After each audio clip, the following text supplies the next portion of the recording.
Hey guys, let me welcome you to the only channel that apologizes at the start of every video, and for that, I am sorry. Today I apologize specifically for the fact that this video took so long to make, and although I am a little tempted to just make an excuse, the truth is that I just wasn't really feeling up to making another ranking after the first one took me a few months to make. But after I made a talkie video, which you should totally check out after this one because I am really proud of it, I think I got my self-confidence back and I am ready to finally start working on a bigger project. And the one project that I already promised to you guys is ranking all the episodes of Helluva Boss Season 2.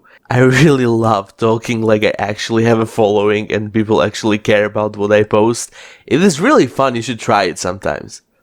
Anyway, I already kind of alluded to Season 2 being a higher production quality in the ranking of Season 1, and yes, the animation is definitely better, but when it comes to actual overall quality of the show, yeah, I don't know if more money made the show that much better. I don't want to spoil the main part of this video too much, but some of these episodes were really bad and actually made me kind of reconsider if I really want to make this video. But I am really glad that at last I decided to watch and rank the entire season, since at the end of the day, I really enjoyed it overall, and even things that I have complaints about are really interesting to talk about. Also, I will sadly not be ranking shorts as they are, well, short, and I just don't feel good including them among other 20 to 30 minute episodes, as they are clearly not in the same category, and I think that criteria for a good short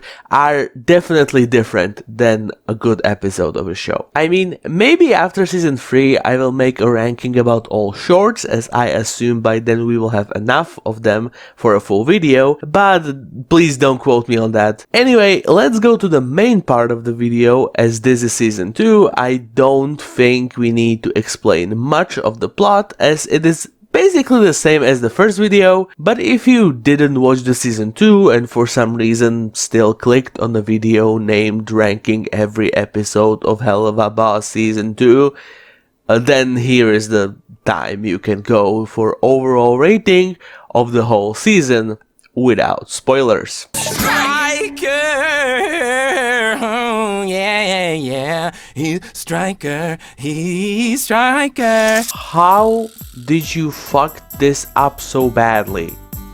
I don't get it. The first episode with Striker was so good. How did you manage to make this so bad? This is a Striker episode. My god, how did you manage to fuck up a Striker episode? Basically, Striker, who was hired to kill Stolas like 7 episodes ago, decides to finally show up, shooting at Stolas, a demon prince with an insane power, so he obviously gets turned to stone and the episode ends immediately. Just kidding, I wish. Striker kidnaps Stolas and brings him into his hideout, while Stolas calls for Blitz by phone, while he's being dragged on the back of the Striker's horse. But after Blitz tells Stolas he is not coming, it is up to Moxie and Millie to stop him. So, I usually try to say nice things about the episode first, but honestly I have trouble saying anything remotely positive. I mean, the song is fine, and Stolas asking Striker how did he come to have his own theme song is kind of cute joke, and I don't know, that is kind of the only good thing I can say about this. So, the negatives. Every single side character is annoying. The singing imps are okay in the song, but outside of that are just not interesting and seem to have no life or character outside of singing about Striker. The guys who want to beat up Moxie are stupid and exist solely for the purpose to get their asses beaten, and the whole reason they even want to beat him up, being that he is somehow wearing the same hat, is just forced as hell. Like, I get it, it is meant to be funny, but it's not. The whole secondary plot is stupid. Blitz, your fucking owl boyfriend, is dying and you would rather go to an fucking doctor's appointment. Like, he doesn't even try to go to save him. Or, I don't know, maybe call the cops? You have cops. We had seen that hell has cops. I mean, I guess he just didn't know he could get hurt. Stolas got what? Ow. He can get hurt? Wow, that is so fucking stupid. You literally saw an assassin trying to kill him. Do you have a brain in that pretty head of yours, Blitzy? How can you not know he can be hurt? You literally tried to save him before. Did you think that Stryker was shooting at him during the festival and kidnapped him right now just for the giggles? Like, really? I know that Blitz is supposed to be kind of dumb, but seeing something happen right in front of him and still somehow thinking that the opposite is true is borderline idiotic, especially since it is obvious that he is alone in this belief, as literally no one else is shocked by this development. But I guess he was right, as he never faces any consequences for this bullshit. Stolas is fine, he is forgiven, so I guess it really was not his fault that he couldn't care less that he was kidnapped. Speaking of Blitz, his plotline is also fucking stupid. I could maybe excuse it as trying to make otherwise serious episode a little comedic, but it would assume that the plot B is funny rather than just stupid, and that the plot A is serious instead of just stupid. Like, Blitz literally holds a gun to an innocent child's head just because his mom is kind of annoying. And she's not even in the wrong, like, she just doesn't want Blitz to swear in front of her child, which is fair. But the most embarrassing part of this episode is definitely Stryker. He is just a fucking joke. He has all the power to kill Stolas right then and there, but instead he takes him into his dungeon where he has a statue of himself with a boner, just in case somehow someone was able to take this idiot seriously at this point, and just like stabs him like 3 times, which doesn't even scare Stolas that much, all things considered. Blitzy says far dirtier things to me with much sharper objects at my throat. Like, try to take this shit seriously challenge. Then he gets a call from Stella, who Deus Ex Machines Stolas his ass out of the situation, after which Millie and Moxie come to fight him, after which he is shown to be crushed by his statue, which is retcon literally like 5 seconds later, and he instead just runs away to live another day of making me sad. 2 out of 10, and it is not 1 out of 10 only because it looks pretty as a whole and the song is okay. That is the only contribution of this episode to the universe. I am very open to different opinions, but if there is genuinely someone who believes that this episode is good, please explain why do you believe that. Like, I genuinely want to interview you. I like horses, puppies, fast cars, jewelry, and I got my first period last year, and it was so heavy. I really didn't realize how many terrible episodes are in this season when I started to make this video. Unhappy campers start with Blitz looking for his sister Barbie in rehab, but after he learns she is no longer there, he goes on a week-long mission of tracking her down. Does it sound interesting? Well, too bad, because all of it happens off-screen. While the actual plot of the episode has Millie and Moxie trying to find out who killed their client by posing as campers in human world. The best part of this episode is definitely Millie. It feels like this is after all the time where she was just a background character cleaning the mess after Blitz and Moxie, she finally gets a W. Her persona of Millard is really charming, and I totally believe that all these teens and preteens would be thirsting all over him. I also really like that Millie and Moxie are again cross-dressing for no reason, because they just fit somehow. Barbie's scenes are also cool, although I wish she would be introduced sooner than in last like 3 minutes. But now I think we need to talk about the elephant in the room. Moxie. He gets just straight up character assassinated in this episode. I mean, normally he is kind of irrational and Millie sometimes needs to ground him a bit, but never to this extreme. He just spends the entire episode trying to find out who killed their client, but somehow never tries to look into the suspicious individual who totally fits their profile. And it is not even like he is incompetent and doesn't notice him.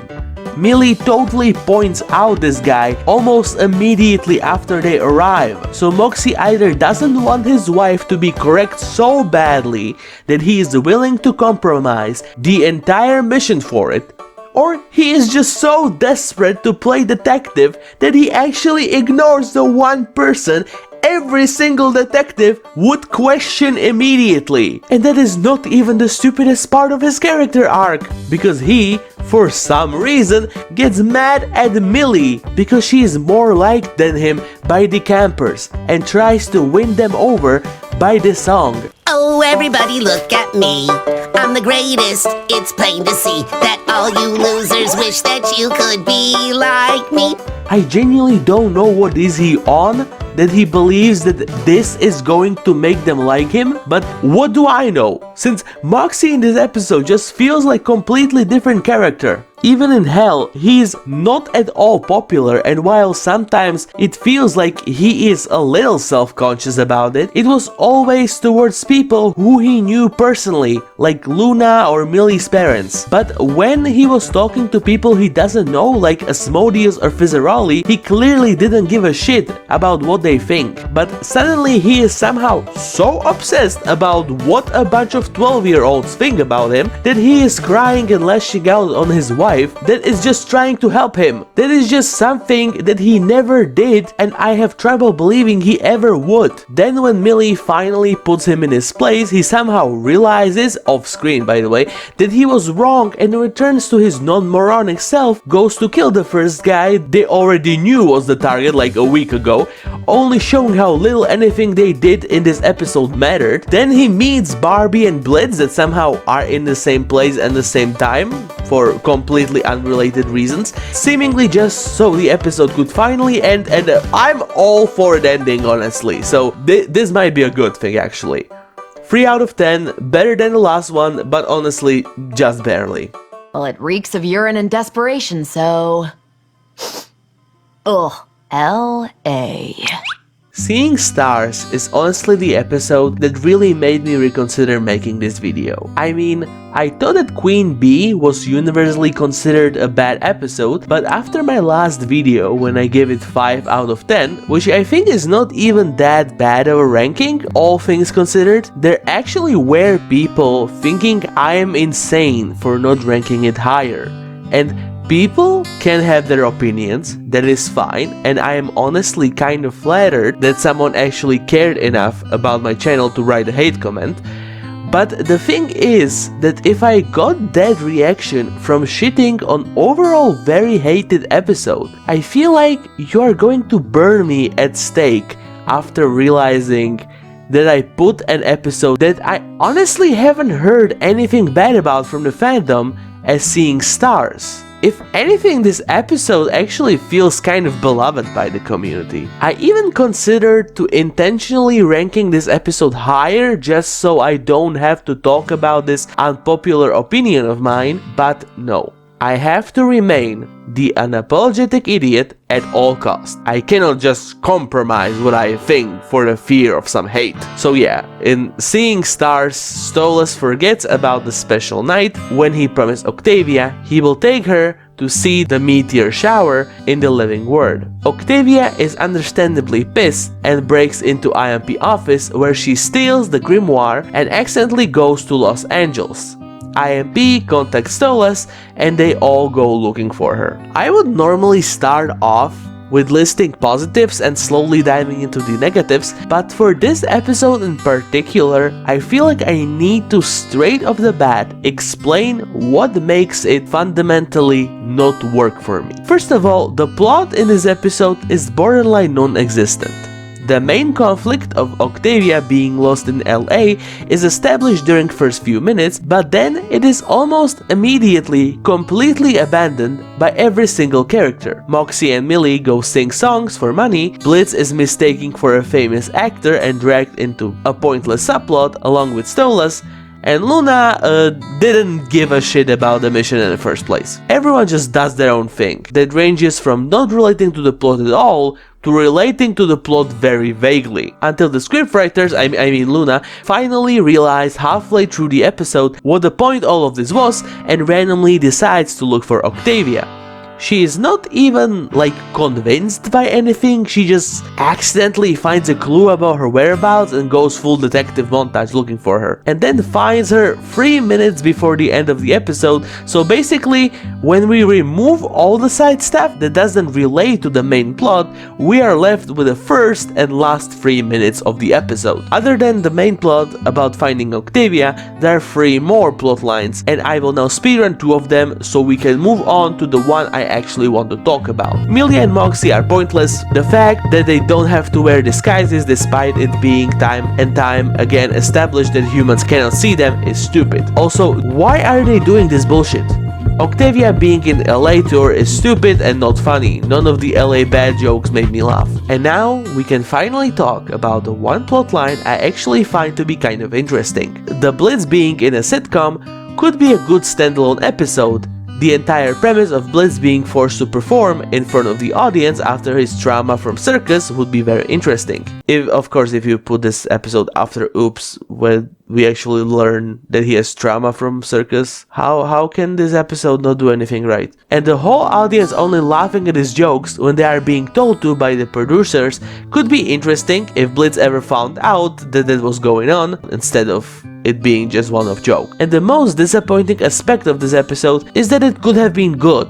The reason why I did start with negatives for this episode is because I wanted to save 2 positives of this episode for last. That being 2 scenes, the adoption center scene and the Octavia Luna scene. They are amazing. I really love that we finally learned why Blitz actually adopted Luna. Until this episode, I think we all just sort of assumed that it was simply just a fucked up king thing, especially since it was confirmed that he adopted her when she was almost 18. But knowing that he just saw her as helpless and misunderstood individual that had nowhere to go and decided to give her a home and father he himself never had is just so touching. Secondly, the scene where Luna finally finds Octavia and has actually pretty wholesome heart-to-heart with her and manages to get her to finally accept that her dad is just a flawed person and he never hurt her on purpose. It's also something to think about. I think that everyone sometimes thinks that their parents should have done better at some things, but the truth is that a lot of times they could not. They are still their own people, and caring about their child is not the only responsibility in their life, even if for the children it often seems that way. But Stolas is a caring parent that just fucks up sometimes, and we all do, and to see Luna herself coming to that conclusion as she is trying to convince Octavia about it is really sweet. Do you understand now why I'm so conflicted about this episode? It has 2 of the most powerful scenes in the entire series in a vacuum, but they are surrounded by the most pointless and confused episode I had ever seen. And this is not a hyperbole. In my last video I gave the pilot a lot of shit for being unfocused, but I honestly feel like this episode might have even more of a confusing plot. I just feel like this episode is so iconic only for the 2 aforementioned scenes, and while they are good, when we are talking about the episode as a whole, I am way less enthusiastic about it. It is really hard to give this episode an out of 10 ranking, since 3 out of 10 don't hurt me, please. Oh, poor Blitz. Finally having to own that his actions affect other people's fifis. Apology Tour is, I think, the start of I don't have much to say about this episodes. Before this point, I had so many complaints about every single entry on this list, and soon I will be praising every episode to come, so the next few entries will be probably part of like the limbo of not terrible but also not a masterpiece. Anyway, despite not being bad, Apology Tour is, in my opinion, kind of like a nothing episode. Narratively, it takes place right after the episode The Full Moon during the night of Halloween, which Blitz spends apologizing to people he wronged in the past in hopes to make Stolas jealous. The thing I actually really love about this episode is Verastica. Before this episode, I always thought it was kind of a coin flip between if she was a bitch from the beginning or if she is just simply an ass to Blitz because he is her ex. But now I feel like it is clear that she is actually a pretty great person that just happens to play a role of an antagonist in Blitz's life. I really love her way of helping people cope with the fact that Blitz is kind of an ass, and despite that she clearly has her own trauma, she doesn't let that stop her from living her own life, but also realizes that it is not her responsibility to try to fix Blitz or anyone. Stolas is also pretty good, and his interaction with Blitz are pretty cool, aside for the first one. Speaking of which, why is Blitz such a moron out of sudden? He was not a smart one before, but he had enough brains and moxie, pun intended, to run an entire assassin organization. But then in the second season, he is suddenly dumb as shit. I already talked about reason why I think it is absolutely idiotic that he assumed that Stolas cannot be hurt, but in this episode it is revealed that he never even told Stolas that Stryker was trying to kill him. I stopped him the first time, didn't I? The first time? Yeah, Oh. What? Like, I don't fucking get it. And to be clear, my problem is not just that he is dumb. If that was the case, it would just be a character trait. My problem is that he seemingly can turn on his brain just when the plot requires it to, since in many episodes he demonstrates extremely good amount of intelligence, but then the seconds later he acts like a kindergartner. I will apologize to everyone but you. I am healthy and mentally stable adult. I would really love to like this episode more, since it has some good points to make with Verastica, but the main focus is still Blitz's childish tantrum. So I guess 6 out of 10 will have to do. Hashtag justice for Dennis, he did nothing wrong. Now, back to Ghostfuckers. the musical! Ghostfuckers takes place a few months after Apology Tour, with Blitz watching reality TV, pooping in the bucket, and buying taxidermied owls in a bulk.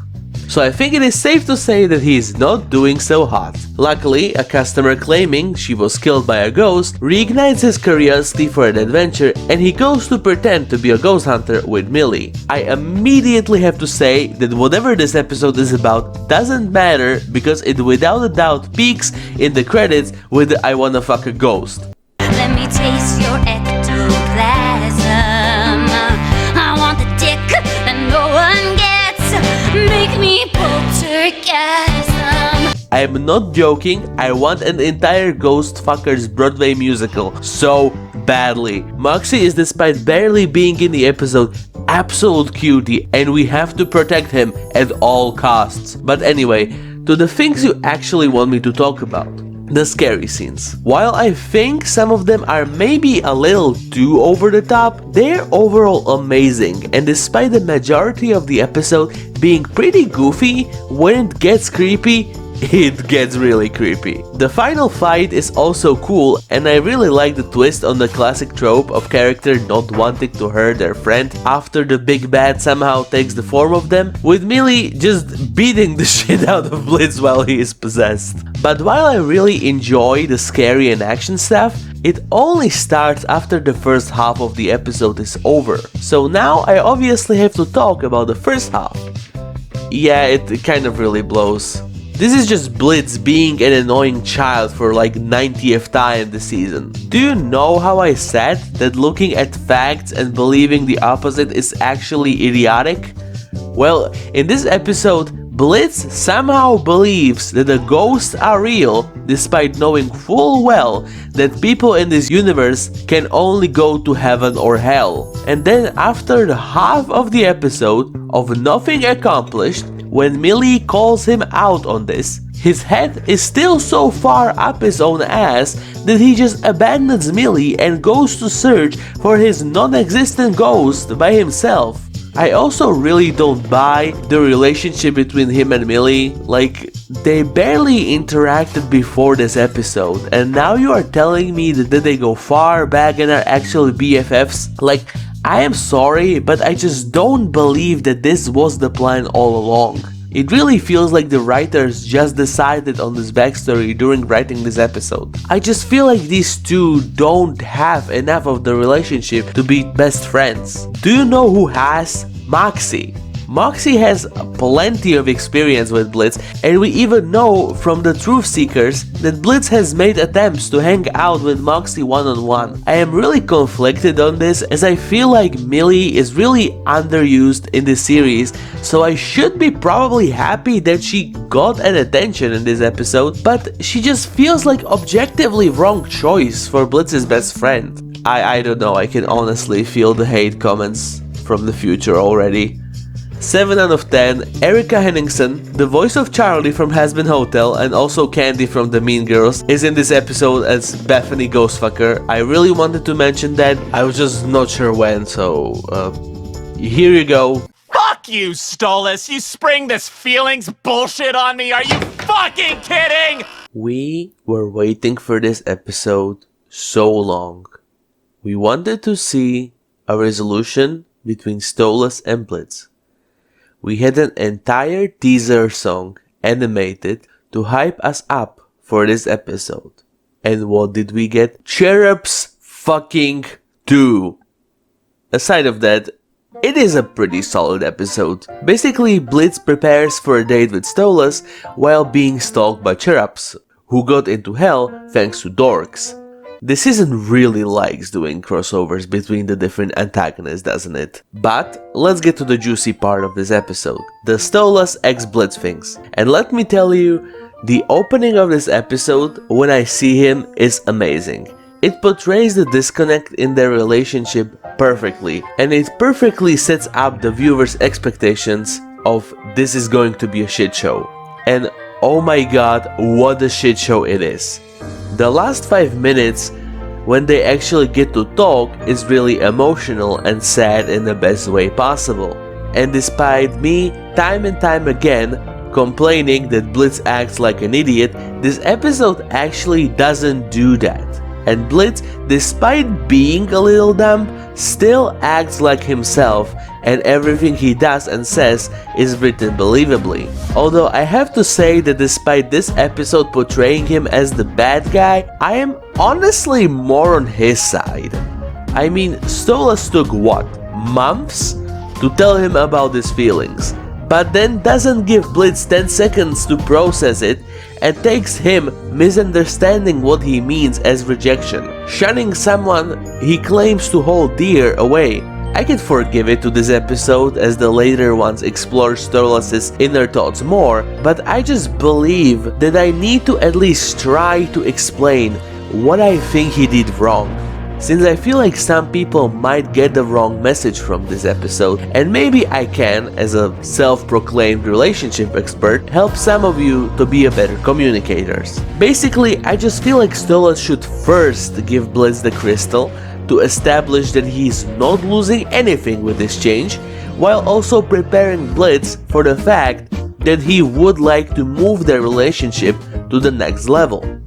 Then, he could gently explain the reasons for this, that him using his book doesn't really have any benefits in front of the crystal, and it only makes him unhealthily dependent on him, before revealing his true feelings and affection for Blitz and giving him an option to either stay with him or go home for today and take as much time to think as he needs. Blitz can then decide what he wants by himself, and at the end of either decision, Stolas gets his book and dignity back, and Blitz can still visit the living world, now without the obligations to fuck Stolas. Win-win.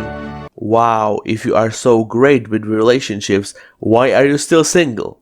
Haha, trainers don't play, you silly little reference to a different video that viewers should totally watch. At least I think this is definitely better than Stolas' plan of I take away your only source of income. No, please don't. Psych, you can have a better one. Huh? Do you want to be my boyfriend? Huh? Why does no one love me? But aside of Stolas' ex-Blitz staff, we need to talk about the rest of the episode. Since similarly to Ghostfuckers, I really love an ending, but the rest of the episode sort of weighs this episode down. First of all, cherubs, despite being featured heavily, are nowhere near important to the plot. The fact that they have no idea about how Hell or BDSM works is really in character for them, but aside of that, they don't do anything important, and since Blitz doesn't even know that they are there, and the rest of the IMP doesn't have problem beating them up, yeah, they are kind of pointless. Plus, Cletus's voice is extremely annoying. We've been over this! We are still helping people! We just provided that man with an opportunity to be selfless and heroic! Also, I have a little trouble believing that dorks just instantly believe that cherubs are exorcists on the earth to kill IMP, since their conversation, which dorks heard by the way, literally contradicts the story. But let's not worry about that. 7 out of 10, it is basically pretty fun cherubs episode, followed by 5-minute short featuring Blitz and Stolas ruining their relationship. I'm so good at daddying. I don't know if anyone will agree with me on this, but I always thought, since the first episode of season 2 dropped, that this should have been season finale for the first season, instead of Queen Bee. Finally seeing Stolas' relationship with Blitz from the very beginning would, in my opinion, just fit the last season 1 episode much better than reveal of the Beelzebub, but that is just my thought. The circus shows us how Stolas and Blitz first met and gives us more of an insight to their upbringing. Blitz and Fizz are really cute together, and I am absolutely in love with Blitz's horsey with no legs. I really enjoy seeing Stolas' and Blitz's dads, and many things about how they act today just suddenly make sense. I am just really a sucker for the episodes that take place in the past and show us the younger version of our characters, but I think this episode does it exceptionally well, as it is really cute and our lovely duo actually act like a children, which I find a lot of other shows just cannot get right. But here they are exactly just the right amount of adorable and clueless for my brain to register that I have to protect them at all costs. And while I think that the second half of the episode that takes place closer to the present day is a little bit of a downgrade, I still really like it. I really like the Doberman Hellhound who wags their tail as they caught Blitz, and the detail of Stolas checking for Stella's reaction as he is laughing after he slept with Blitz is, in my opinion, a really underrated moment. I also have one thing which I am a little unsure if I like it or not, and I had never actually heard anyone talking about it. It is the fact that Blitz actually does something that I fear I cannot say on YouTube, but basically it starts with R and ends with ape. I mean, Stolas seems to be enjoying what is Blitz doing, eventually at least, but it doesn't change the fact that Blitz continued after Stolas told him no. And while you maybe can argue that Stolas kind of started the whole thing by flirting, that doesn't mean he wants to get physical. And even if it did, everyone has the power to change their opinion. Especially to things like this, that obviously require consent on both ends. The reason why I'm saying that I'm not sure if I like this scene or not is because I am not sure if it is actually supposed to portray this kind of essay or not. For example, in Hazbin Hotel, it is very clear that the relationship between Angel and Valentino is toxic and abusive. But I am not sure if this episode makes the fact that this behavior is not okay clear, and the fact that I had never heard anyone talking about it in one way or another is quite frankly insane to me. What I want to say is that I hope the season 3 addresses this encounter, but until then, I am just not sure if I like this portrayal of, let's call it, beginning of the relationship. Aside of that, my only issue with this episode is that the fact that Kid Blitz stole from Goetia is never addressed. And as far as I know, no one faces any consequences for that, which feels a little off to me. 8 out of 10. I am the mastermind, the master of my fate. This episode starts with IMP trying to run away from the Hell Cops, but ultimately being caught, while the rest of the episode takes place in some kind of Hell Court, where 7 deadly sins, except for my boy Lucifer, are reviewing the case of IMP allegedly conspiring to kill Stolas. First thing that this episode does is that it absolutely stuns you with its amazing opening. And while I, as a theater kid, usually like sung openings more, this action-packed first few minutes as the IMP are trying to hide all the evidence of their activity are absolutely amazing. Secondly, I absolutely love the premise of Blitz having to face an unfair court of hell while it is clear that most of the demons present actually don't care and just want to go home. I also really love Versago and the fact that the demon with the powers of fortune telling is the one who knows something is wrong is a really cool detail that I am sure no one but my demonology knowing ass noticed. Stella's brother, whose name I forgot and then decided to just call him Elsa for the rest of the script instead of just looking up his name, is also an interesting character. And while I absolutely hate him, it is exactly the type of character that I love to hate. Also, despite very huge hints towards him being into his own sister, You are so lucky you are hot, Stella. he is apparently gay and just says such shit to seem more straight, so congrats for masking your gayness, making me think you are a sister hopper. Although reviewing scenes with this fucko, I guess maybe my gaydar was just broken that day. But now, we need to talk about the reasons why I think this episode kind of doesn't make sense. Firstly, Stella and Elsa take Blitz in front of the court to execute him. Cool.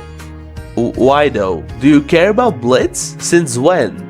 I thought that maybe they are trying to bait Blitz to say that Stolas gave him the book, tricking him into giving them a testimony against Stolas, but instead they totally dismiss and silence him until Satan decides to behead him. But Lucas, they clearly wanted Stolas to come and save him, taking the blame on himself. Yes, then why the fuck didn't they invite Stolas? Not even that, but the Versago suggests summoning him, and Elsa completely dismisses the idea. So if they really wanted Stolas to come, they did an extremely bad job at doing that. Mind if I remind you that he learns about Blitz's execution only because he watches TV at the exact same moment when this happens? What if he wasn't feeling like watching TV that day? Or what if he was but came a little too late? Or better yet, what if he was watching but decided not to help? I mean, Stella and Elsa literally talk about how did this imp break Stolas' heart at the start of this episode. Stolas has had his heart shat on by that little imp cretin he was seeing. Why exactly do you think he would want to sacrifice everything for him? If this was their plan, then it has so many holes that even Blitz would be slightly overwhelmed. And if this wasn't their plan, then what was? Because if you just wanted to kill Blitz, you didn't really needed the book excuse for that. You could just jump on the hole he tried to kill Stolas thing, which they do anyway. So aside of not really having a reason why, that plan doesn't make much sense either. And then when Stolas comes to save Blitz, of course he wants to protect him, But I think there is a very huge area of things between letting Blitz die and I am the mastermind who fucked all your wives. Don't get me wrong, the song is amazing, but why doesn't he just explain that he allowed Blitz to use his book to start his business? I mean, that is probably less than legal, but when you are already going full sacrifice myself for love mode, I think you might want to at least do some damage control to at least try not to get killed immediately, especially since you know you have a kid you clearly care about. Maybe I'm just overthinking it, but I feel like I would at least come up with it sooner than an entire song lying about how I'm so trying to do a fucking treason. 8 out of 10, I swear I am not a furry, but who gave the Stolas at the end of this episode right to be so pretty? Oh my god. Am I the psycho or the piece of shit? Both. Yeah, that checks. Oops is the episode that for me kind of saved the show. It is the 6th episode in the season, and while there were still 2 episodes in the first 5 I would consider good, I was still pretty much losing hope at this point and thinking that the series is just losing its nuance for me. But then Oops came out, and honestly, I was never so glad to be wrong about anything in my life. This episode follows Fizz and Blitz that are kidnapped for ransom by Crimson that teams up with Stryker. Ozzy and Fizz are cute, and I actually only noticed a very cool detail about them, always touching with their faces, because Fizzaroli obviously cannot feel with his prosthetic arms. I also really love how base Asmodeus is when he thinks that Stolas wants a love potion. Lust shouldn't be about force. It's an art to be earned and enjoyed. The demon of lust that is pro-consent. How can I love this guy more? I also really love Stolas, he is such a darling here. Like, he asks Ozzy for a favor, gets told no, but still tries to help Fizzaroli regardless. I also really love interactions between Fizz and Blitz. Like, they start off as bitching enemies, but then slowly start to accept each other and trust each other more. But I also like how this episode doesn't rush to that conclusion, and it's not like they are fully friends at the end of the episode. They are just ready to slowly start moving towards that point. Would it fuck up the moment if we made out right now? Okay, Blitz still has some boundary issues, but baby steps. Actually, thinking about it, Fizz never said no, and then the first time we see him after that, he does. Oh! I also like, look at this. It is not like crazy good, but it feels absolutely like something that Fizzaroli could just come up with on the fly. Also, the song was somehow the first time I realized he is being voiced by Alex Brightman, only my favorite actor of all time. From musical adaptations of Beetlejuice and School of Rock, or for the fans of the show, maybe better known as voice of Adam or Serpentious. Honestly, the only bad thing I can say towards this episode is that the scene where Stryker pulls Blitz and Fizz inside, literally as Crimson is saying he needs to prove himself, is a bit rushed, and that is truly the one moment that feels like it exists only to move the plot forward.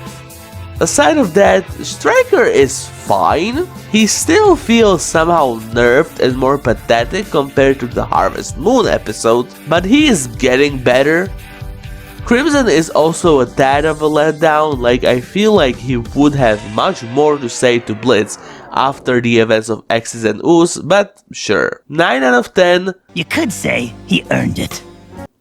He earned it by doing what? Is it bad that I'm getting hard? He earned it by doing what? And when you're gone, I will be okay.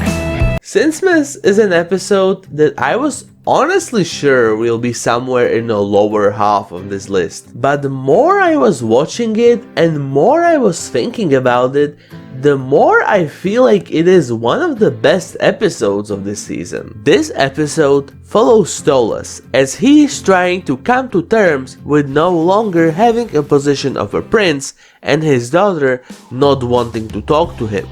The first thing I really want to talk about in regards to this episode is Octavia. Her song is amazing and fits her perfectly.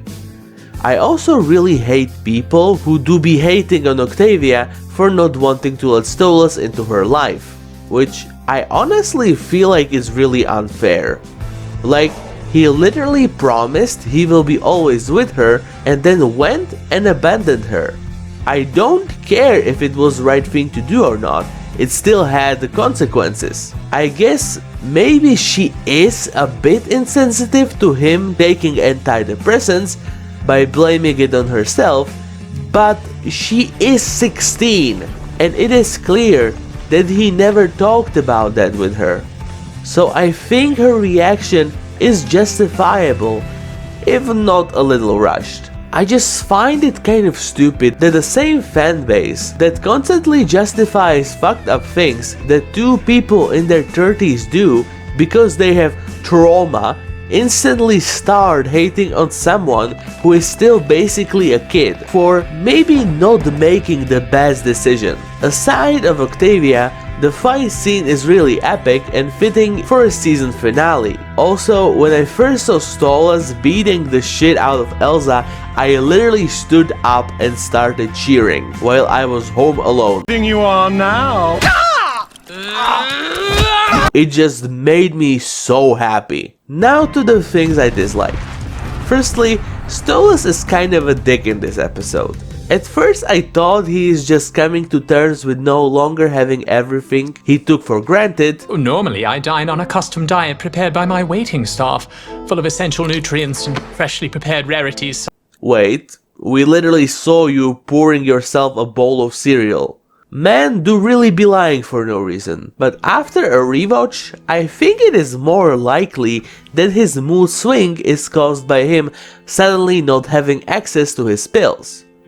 As someone who is also medicated, I know that if I just suddenly had to give up my antidepressants, I would probably also lash out on people for no reason. But even if this is the case, it is still not communicated to the audience properly, so I would say that Stolas being kind of an ungrateful brat is still an issue with this episode. Other thing that I found a little odd is that when IMP leaves for the mission, it looks like they just come outside and then leave immediately, which means Stolas' entire breakdown happens within like 30 seconds, which honestly maybe I can believe, so I don't know. 9 out of 10, Millie is pregnant, I guess. It came out of nowhere in this episode, so I am also mentioning it out of nowhere. And also I am bad at making transitions. There he is! There's my boy! Get over here and give your daddy a hug! In X's and O's, the IMP is summoned by Crimson. Moxie's father, and as is soon revealed, is a head of mafia family that has fallen on hard times. So he attempts to marry Moxie to his ex Chaz, a shark demon that recently came to Lot of Cash. Firstly, I have to say that this episode has an amazing vibes.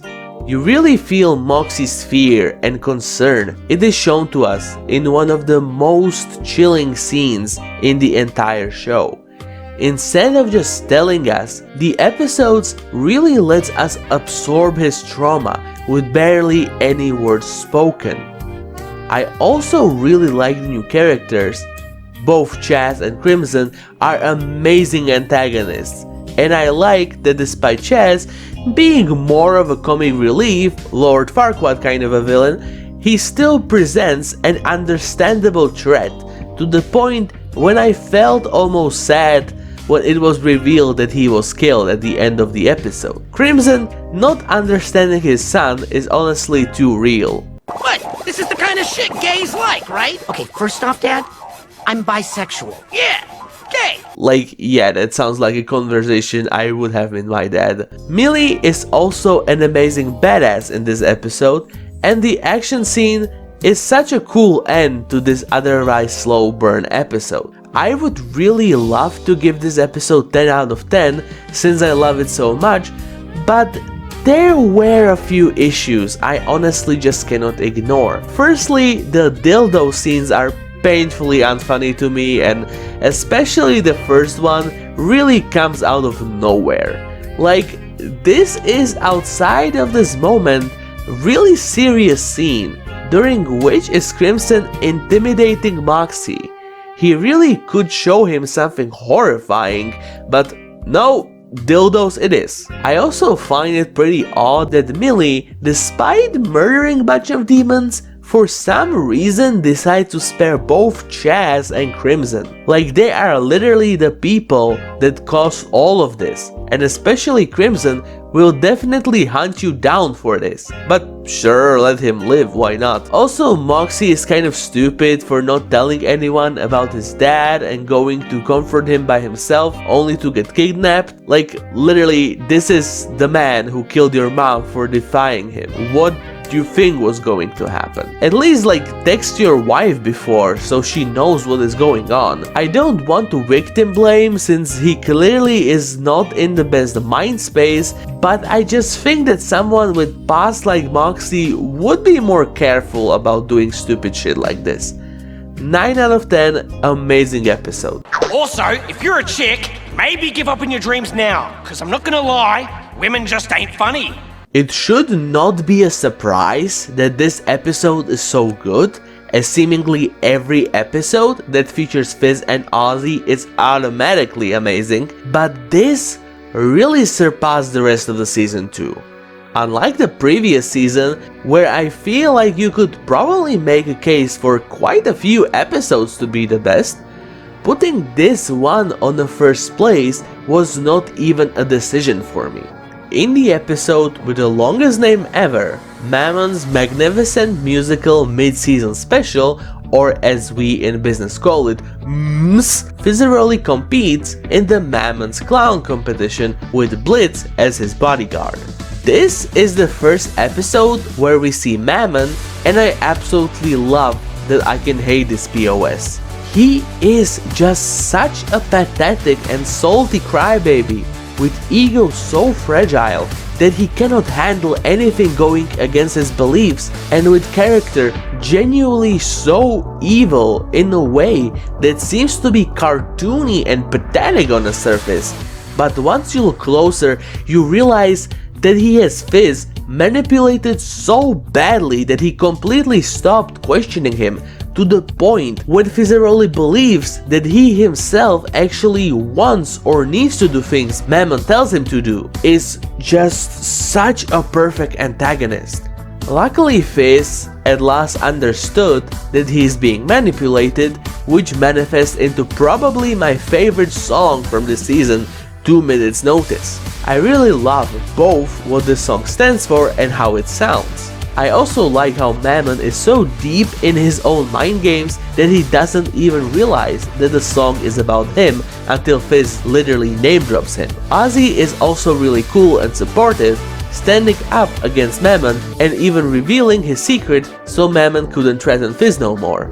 The twins, that are sort of a secondary antagonist in this episode, are also really cool, and honestly are towards the top of the secondary characters I want to make a return in the season 3. There are also 4 songs which I, as an absolute musical fanatic, really love.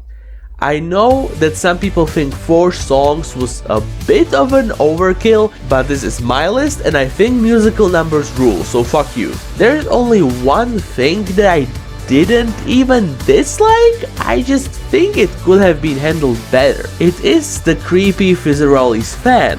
I am pretty sure he is supposed to be a commentary on fandom of the show, with him trying to hurt Fizz by saying his work changed and making long analysis of his work. Wait. Which I honestly found a little pathetic to treat your fans like this, but then I remember that some people were genuinely mad at this episode for featuring a deaf child, so you know what, maybe they were cooking with this character. The fans can't be dumb as bricks sometimes. But overall, I think this is the best episode of the season, and I am giving it 10 out of 10. And we are at the end. Wow, making this video was really hard, and I am not even finished with it as I am writing this. But before I tell you to like and subscribe, which you can do now, by the way, like there is nothing saying you have to wait until I tell you, I want to do a short review of the season as a whole. Well, firstly, I have to say that the first episode was really good, and despite me saying earlier that I think it would fit more as a season finale of the previous season, I think it still fits as an opening for this one. Episodes 2 to 5 were honestly kind of bad, not really adding much to the show, besides reminding us that some characters exist. There is nothing inherently wrong with filler episodes, but save for X's and O's, these ones were pretty bad. Luckily, episodes 6 and 7 blew wind back in the right direction and gave us probably the best arc with Fizzaroli, followed by episodes 8 and 9 that were instead focused on relationship between Blitz and Stolas.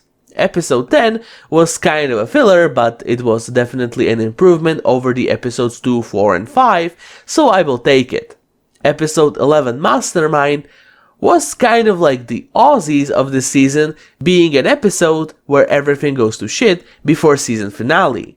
And despite the fact that I still prefer Aussies, Mastermind no doubt did its job, and despite being a little weaker, it definitely led to a more of a grand ending with Sinsmith. That is definitely an improvement over the Queen Bee from the last season, being both better episode and vastly superior season finale. Overall, I feel like the first half of the season got a lot of people worried about the future of the show. I know that quite a few people even stopped watching this show before episode 6, and if you are one of them, I honestly recommend you pick the show back up.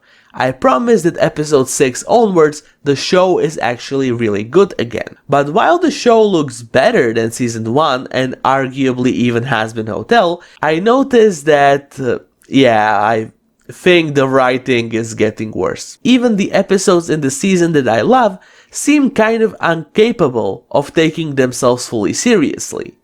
Season 1 had plenty of moments when characters dropped all the jokes to have more tense scene. Here, not so much. I swear the writers are afraid the audience will fall asleep if they don't put in enough sex jokes or something, and ironically, the best scenes in this show are in my opinions the ones that don't even try to be funny. Comedy can be pushed forward if you take yourself at least a bit seriously, since once the audience expects every scene to end on a joke, the jokes lose their unpredictability. Once your audience expects the joke around every corner, it is harder to surprise them, making show ironically both less funny and less dramatic. Despite everything I said earlier, I still think that this show is good, and I am giving it overall rating of 7 out of 10, and I am waiting for the third season, which I hope will learn from this season's issues and will continue to push the idea of what an indie show can be. So that is it for this video. It took my little 13 subscriber ass a lot of work to finish this video, so it would really mean a much to me if you like, subscribe, or write a nice comment calling me a slur. Bye.